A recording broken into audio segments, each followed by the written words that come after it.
Bendiciones a todos mis hermanos y amigos.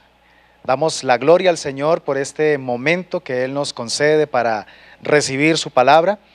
Estoy muy feliz de poder llegar a cada uno de sus hogares a través de esta transmisión. Vamos a prepararnos en el día de hoy para recibir una palabra que va a servir para que examinemos algunas cosas interesantes que se sobreentiende deben fluir de una manera natural. Una vez hemos nacido de nuevo, una vez hemos tenido la experiencia de la conversión. Si estas cosas que vamos a estar hablando se han venido opacando, han venido perdiendo fuerza en nuestra vida espiritual, Dios use esta palabra para que tomemos la decisión de volver a revisar y examinar y tomar decisiones para avivar estos buenos deseos. Vamos a orar y vamos a pedir al Espíritu Santo para que Él sea hablándonos directamente al corazón. Te damos gracias, amado Dios, por este espacio que tú orquestas para que podamos, palabra, recibir de ti el consejo que necesita nuestro ser, nuestra vida, nuestra alma. ¿Qué seríamos nosotros sin tu palabra? Ella es espíritu, ella es vida para nosotros. Te pido de todo corazón para que esta reflexión sea retadora a nuestra fe y que podamos, amado Rey, seguir avanzando, no conformarnos con lo que hasta ahora hemos logrado y experimentado en nuestra relación contigo, entendiendo por el Espíritu de Dios que hay mucho más por alcanzar y por lograr. Usa esta palabra para que cada hermano, cada amigo, cada familia que está conectada recibiendo esta palabra pueda tomar decisiones de fondo, decisiones serias y muy responsables para seguir avanzando en su relación contigo. Te damos gracias en el nombre poderoso de Jesús. Amén. Vamos a hablar en esta oportunidad sobre buenos deseos de un buen cristiano. Cuando hablamos de buenos deseos, estamos hablando de que una vez experimentamos el nuevo nacimiento, de manera natural tiene que empezar a surgir en nosotros cosas que deseamos hacer, anhelos del corazón que empiezan a ser propios de la naturaleza divina operando ahora en nuestro corazón.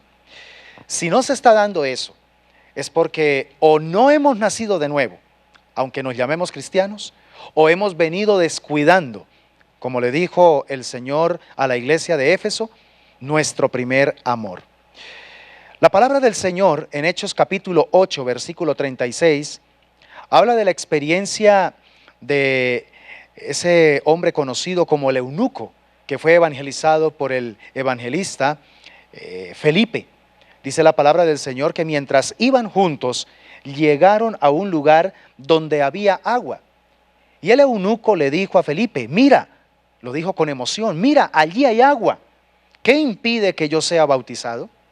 Pero también encontramos en Hechos capítulo 17, versículo 11, algo interesante que mostraron las personas allí de Berea que tenían la oportunidad de escuchar el evangelio a través del apóstol Pablo y a través de Silas. Dice que los de Berea tenían una mentalidad más abierta que los de Tesalónica y escucharon con entusiasmo el mensaje de Pablo. Día tras día habla de perseverancia, de permanencia. Dice que examinaban las escrituras para ver si Pablo y Silas enseñaban la verdad. Qué bonito ejemplo para nosotros. Y primera de Juan capítulo 3 versículo 14, también el apóstol del amor nos dice algo interesante. Si amamos a nuestros hermanos creyentes, eso demuestra que hemos pasado de muerte a vida. Pero mira lo que termina diciendo. Pero el que no tiene amor, sigue muerto. O sea, el amar a nuestro prójimo y más a nuestro hermano es una señal de que la vida de Jesús está operando en nosotros y a través de nosotros. Me parece algo supremamente clave entender como creyentes, y es que Dios nos ha acercado a Él mediante Jesucristo y sobre todo a través de su sangre, es decir, de la obra redentora que Él llevó a cabo en el Gólgota. Confiar en Cristo nos permite iniciar una nueva vida. Cuando creemos en el Señor tenemos el privilegio de un nuevo comienzo, una novedad de vida. Esto comienza con nuestra fe en el Señor. Estar en Cristo obviamente implica ser una nueva persona. Esto es lo que hace diferente al evangelio de las demás creencias, filosofías, religiones que hay en el planeta. El evangelio es superior a todo lo demás, porque quien cree en el evangelio, entonces tiene la potestad de ser salvo. Y esa salvación se evidencia a través de una transformación en el corazón de la persona. Por eso, esto significa que cuando una persona nace de nuevo, va a empezar también a tener un cambio de deseos en el corazón. Cristo hace que todas las cosas sean nuevas, como lo dice 2 Corintios 5:17, y que todo termine obrando para nuestro bien, según el propósito que Dios tiene para cada uno de nosotros. Por eso el evangelio es maravilloso. El evangelio es lo más extraordinario que puede escuchar un ser humano mientras transita por esta temporalidad. Un buen cristiano tiene buenos deseos. Quiero que diga conmigo esta verdad. Un buen cristiano tiene buenos deseos. ¿Sabe por qué? Porque Dios es el que produce en el cristiano esos buenos deseos. Es tan radical esta experiencia que lo que antes era bueno para esa persona, ahora ya no lo es. Hay un cambio diametral. Y lo que antes esta persona menospreciaba, no le daba importancia, lo tenía como algo inútil, ahora empieza a verlo como algo valioso, supremamente importante para él y para su fe. Quiero que en esta oportunidad revisemos 3 buenos deseos que se dan legítimamente en un creyente que nace de nuevo. Esos 3 deseos no solamente se dan en el comienzo de la fe cristiana, sino que tienen que seguirse cultivando durante todo ese peregrinaje espiritual en esta tierra. Por ejemplo, en primer lugar, un buen cristiano desea bautizarse. Eso es algo que tenemos que tener bien claro. Leímos Hechos 8:36, la experiencia del eunuco o el etíope con el evangelista Felipe. Dice, mientras iban juntos, llegaron a un lugar donde había agua. Y el eunuco le dice a Felipe con una exclamación de emoción, mira, allí hay agua, ¿qué impide que yo sea bautizado? Esto da a entender que el cristiano auténtico, una vez tiene la experiencia de conversión, de entender que realmente el único que le puede dar salvación es Jesucristo y que le puede cambiar su eternidad, va a anhelar, va a desear dar lo antes posible ese paso crucial, ese paso de iniciación en la vida cristiana. Por eso quien pospone bautizarse necesita entender el valor de esta ordenanza divina si es que quiere madurar en la fe. El cristiano que pospone esta decisión y que han pasado meses y aún años después de tener esa convicción en su corazón de Jesucristo como su Salvador, algo tiene que revisar muy de fondo. ¿Qué es lo que le está impidiendo dar ese paso? Porque nada, escúchame bien, nada justifica a un creyente, si es que verdaderamente lo es, posponer bautizarse.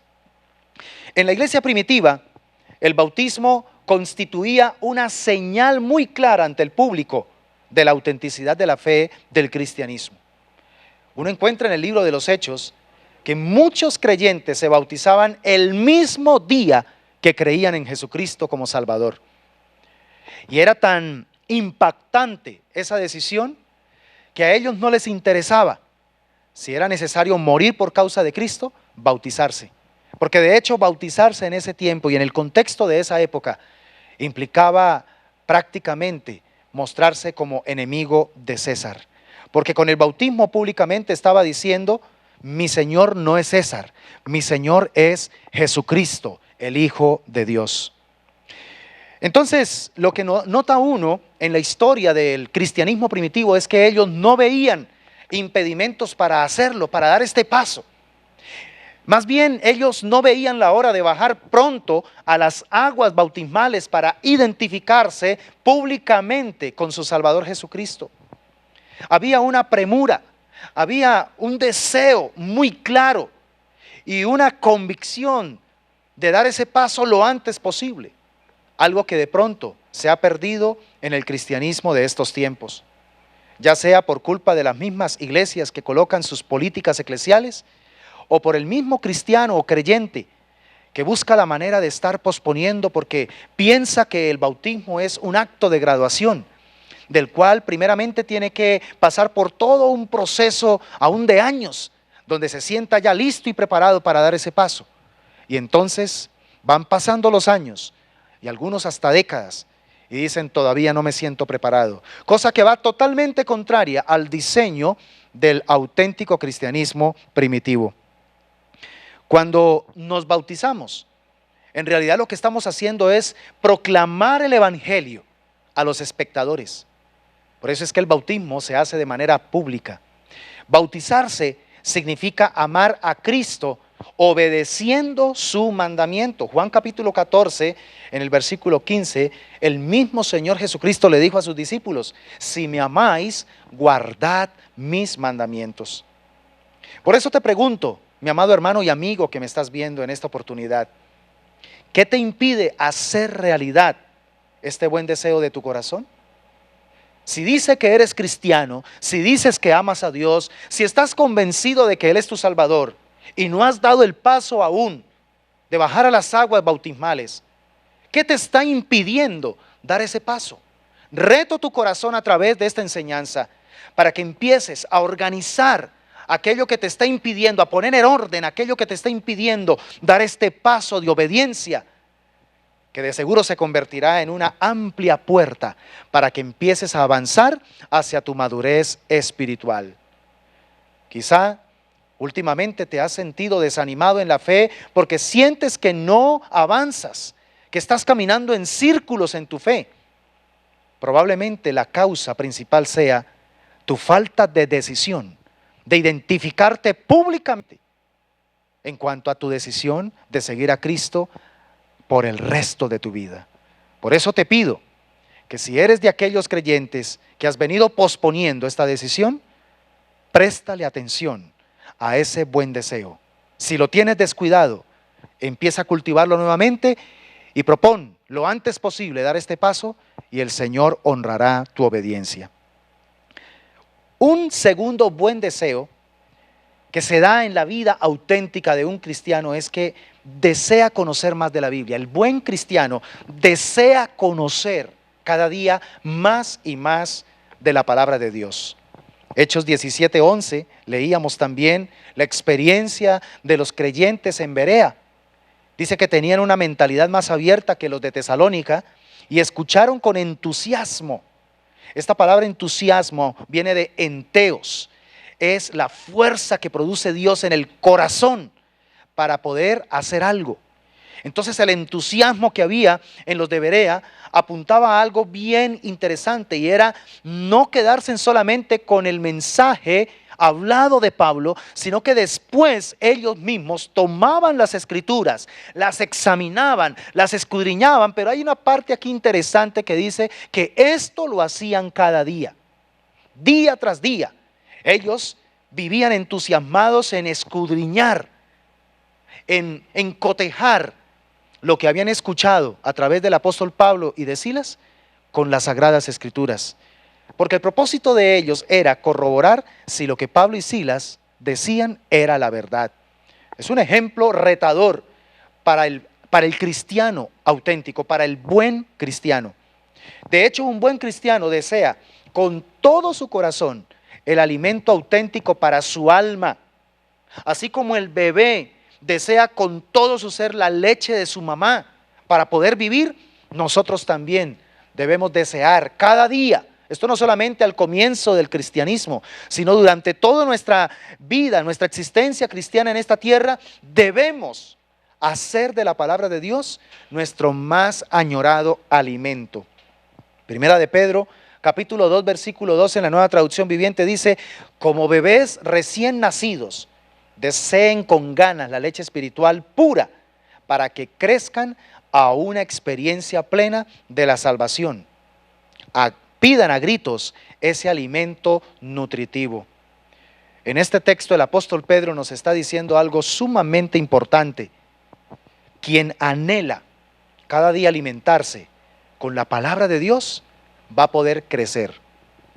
Nunca habrá crecimiento espiritual, desarrollo, madurez en nuestra vida si optamos por descuidar alimentarnos de la palabra del Señor.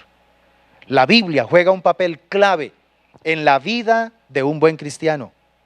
¿Saben? La Biblia contiene las vitaminas esenciales, las vitaminas necesarias para nuestra salud espiritual.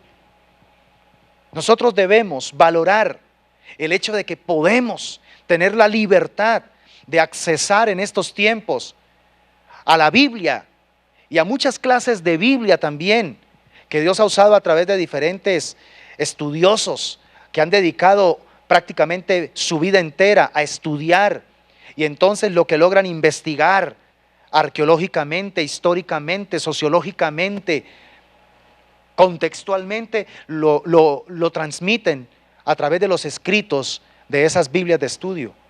Y por eso es que debemos valorar todas esas herramientas que hoy en día tenemos y con las que contamos para la escudriñación de las Escrituras. El creyente de este tiempo debería sentirse sumamente privilegiado. Y no solamente sentirse, sino valorar ese privilegio y hacer lo que hacían los cristianos de Berea. Todos los días sacar tiempo para escudriñar a profundidad lo que escucha, las predicaciones a las cuales se dispone a recibir. Un buen cristiano anhela cada día conocer las verdades espirituales contenidas en las Escrituras. Mira, esa es una señal evidente de que hemos nacido de nuevo. La Biblia empieza a tomar un lugar céntrico en nuestra existencia. Todo lo que hacemos, todo lo que desarrollamos en nuestros negocios, en nuestra vida familiar, en nuestra vida laboral, empresarial, aún en la vida personal, todo lo que hacemos lo empezamos a cotejar de acuerdo a lo que diga la palabra. Cuando vivimos en torno a la palabra, significa que estamos realmente dando pasos de un cristianismo auténtico, estamos avanzando en un cristianismo verdadero. 1 Corintios 2:14 nos dice, pero los que no son espirituales no pueden recibir esas verdades de parte del Espíritu de Dios. Todo les suena ridículo y no pueden entenderlo, porque solo los que son espirituales pueden entender lo que el Espíritu quiere decir. Si tú, llamándote cristiano, no amas la Escritura, no deseas escudriñar la palabra, no deseas profundizar en los diseños revelados de la palabra de Dios, hay que revisar si realmente has nacido de nuevo. Hay que revisar si realmente Cristo ha tomado el dominio en tu ser, en tu vida. Porque es que la Biblia es tan fundamental para nosotros los cristianos, porque Dios la usa en el diario vivir para santificarnos. El Señor dijo en Juan 17:17, santifícalos en tu verdad, cuando oraba al Padre por sus discípulos. Santifícalos en tu verdad, tu palabra es la verdad. Y vemos, por ejemplo, al salmista en el Salmo 119, versículos 9 al 11. Dice, ¿cómo puede un joven mantenerse puro? Una pregunta muy interesante. Y la respuesta es, obedeciendo tu palabra. Y sigue diciendo, me esforcé tanto por encontrarte y no permitas que me aleje de tus mandatos. He guardado tu palabra en mi corazón para no pecar contra ti. El salmista nos está hablando de que prácticamente la Biblia es el detergente eficaz del Señor para santificar nuestros corazones. Un buen cristiano anhela vivir de manera victoriosa frente a las tentaciones. Un buen cristiano anhela vivir triunfante frente a los ataques satánicos, pero entiende que la manera de poder tener éxito en este emprendimiento es dependiendo de la palabra de Dios, adoptando las verdades de la palabra de Dios, tal como lo dice Mateo 4, 1 al 11, en la experiencia de tentación que tuvo Jesús allí en el desierto. Y tal como lo dijo el apóstol Pablo, hablando allí de la armadura de Dios en Efesios 6, versículo 17. Hay que tomar la espada del Espíritu, que es la palabra de Dios, para hacerle frente a los ataques satánicos. Por eso te pregunto, frente a este segundo buen deseo que autentica el verdadero nacimiento espiritual, es: ¿qué te impide dedicarle más tiempo al libro de los libros? Quizá hay renuencia, hay pereza, hay conformismo. Fácilmente permites que otras ocupaciones te roben el tiempo que justamente deberías dedicar para estudiar la palabra de Dios. Haz un análisis concienzudo y toma decisiones, mi amado hermano, mi amado amigo, toma decisiones y empieza a centrar más la palabra de Dios en tu vida diaria. Y un tercer buen deseo que procura desarrollar un buen cristiano es que desea congregarse en la iglesia. Entonces, desea bautizarse lo antes posible, desea cada día más y más conocer de la palabra de Dios, pero también desea congregarse. Y lo va a hacer en una iglesia local, que es la expresión visible de la iglesia universal o de la iglesia invisible. Primera de Juan 3:14 leíamos: si amamos a nuestros hermanos creyentes, eso demuestra que hemos pasado de muerte a vida, pero el que no tiene amor sigue muerto. Es triste cuando uno escucha creyentes que dicen: la verdad, yo dejé de congregarme porque eso, cuando uno va a una iglesia, lo único que encuentra es errores, pecados, hay problemas, lo meten a uno en chismes, en situaciones donde uno no se siente cómodo. Y habla de manera despectiva del cuerpo de Cristo. Esa clase de creyente necesita revisar a fondo cómo se encuentra la autenticidad de su cristianismo. Los primeros cristianos demostraron de manera impactante el valor del compañerismo en la fe. La Biblia dice que ellos disfrutaban de una hermandad supremamente maravillosa. Mira lo que dice Hechos capítulo 2, 44 y 45. Todos los creyentes se reunían en un mismo lugar y compartían todo lo que tenían. Mira esa perfección de hermandad. Vendían sus propiedades y posesiones y compartían el dinero con aquellos en necesidad. Qué compañerismo utópico. Y digo utópico porque no se ve hoy en día. Pero a veces Dios tiene que permitir situaciones que lleven a que ciertos segmentos del cuerpo de Cristo vuelvan a experimentar la maravilla de lo que significa la comunión cristiana y la bendición de congregarse. Algo definitivamente anda muy mal con aquel cristiano que, llamándose así, no desea formar parte de una comunidad cristiana o congregarse.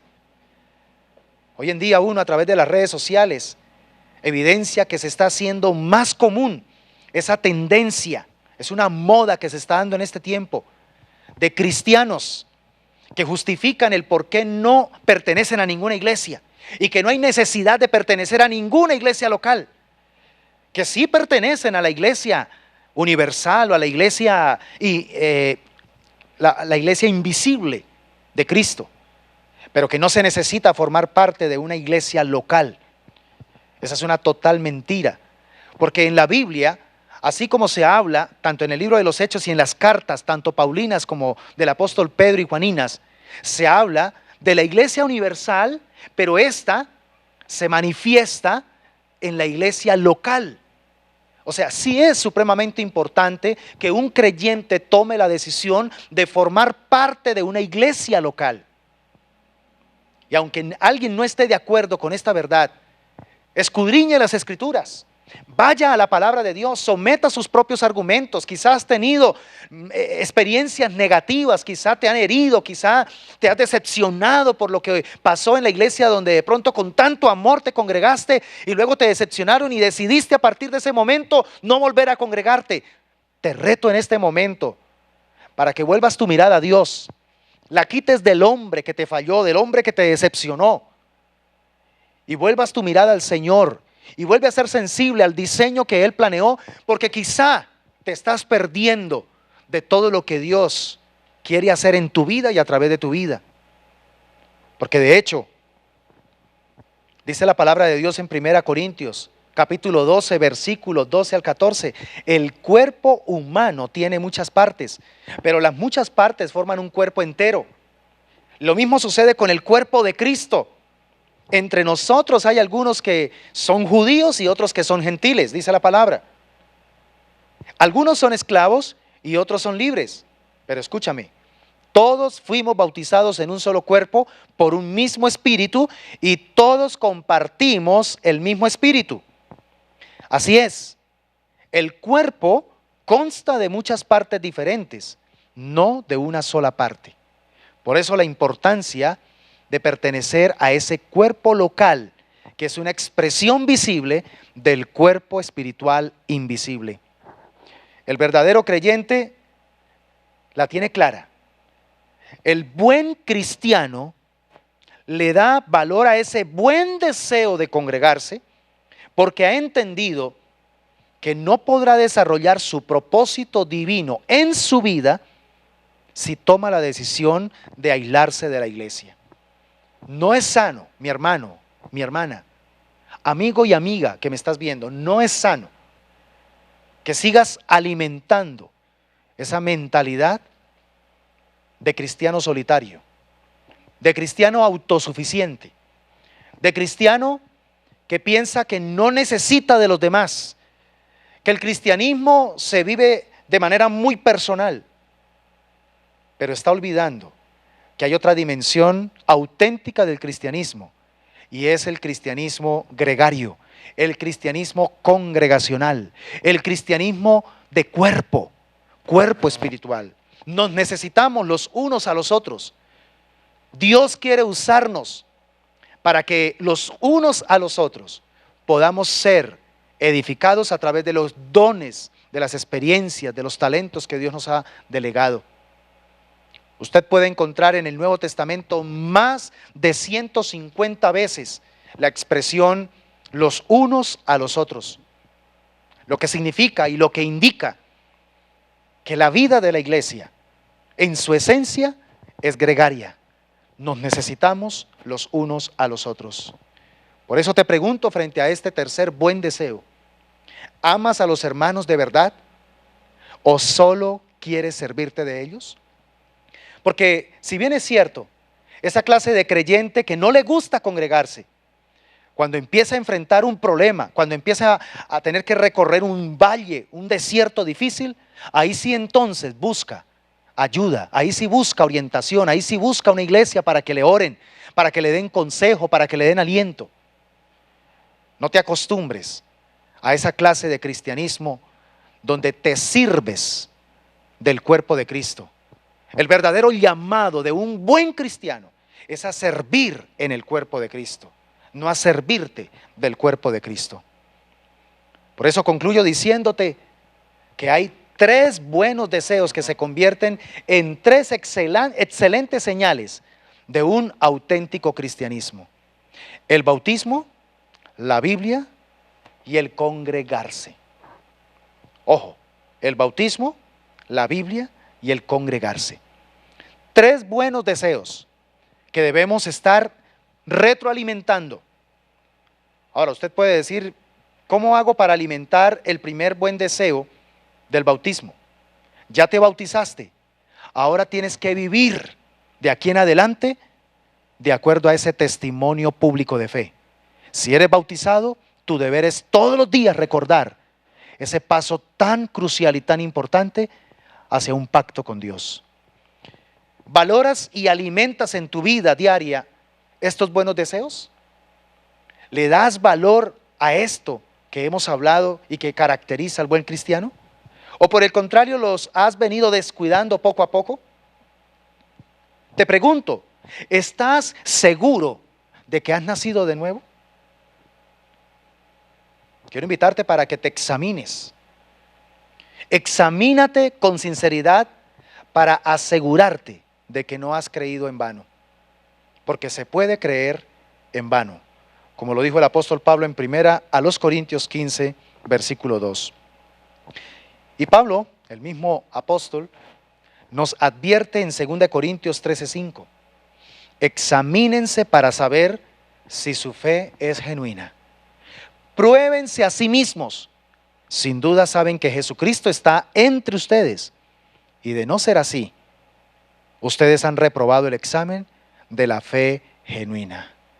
Qué importante, mi amado hermano y amigo, que nos examinemos con respecto a estos 3 buenos deseos. Si están ahí, no solamente latentes, sino también activos, alimentándose y retroalimentándose diariamente de nuestra fe, son buenos indicadores de que estamos viviendo un buen cristianismo. Si vemos que se han adormecido, que los hemos descuidado y que tenemos más bien otros deseos, este es el momento de examinarnos. Este es el momento de prestarle atención con seriedad a la clase de cristianismo que estamos viviendo. Así que toma en cuenta el consejo de la palabra de Dios en esta noche y que Dios sea ministrando tu alma y tu corazón para tomar decisiones al respecto. Oremos al Señor. Muchas gracias, mi amado Dios. Qué momento tan especial al recibir la orientación de tu palabra. Con temor y temblor recibimos lo que nos has hablado. Y te pedimos, mi Señor, para que hoy, al ser responsables por recibir esta enseñanza, nos permitas ser hacedores de la palabra, no tan solo oidores olvidadizos. Necesitamos revisar, examinar a profundidad estos 3 buenos deseos. El deseo de bautizarnos lo más pronto posible. El buen deseo de escudriñar cada día las verdades de tu palabra para nuestro crecimiento espiritual.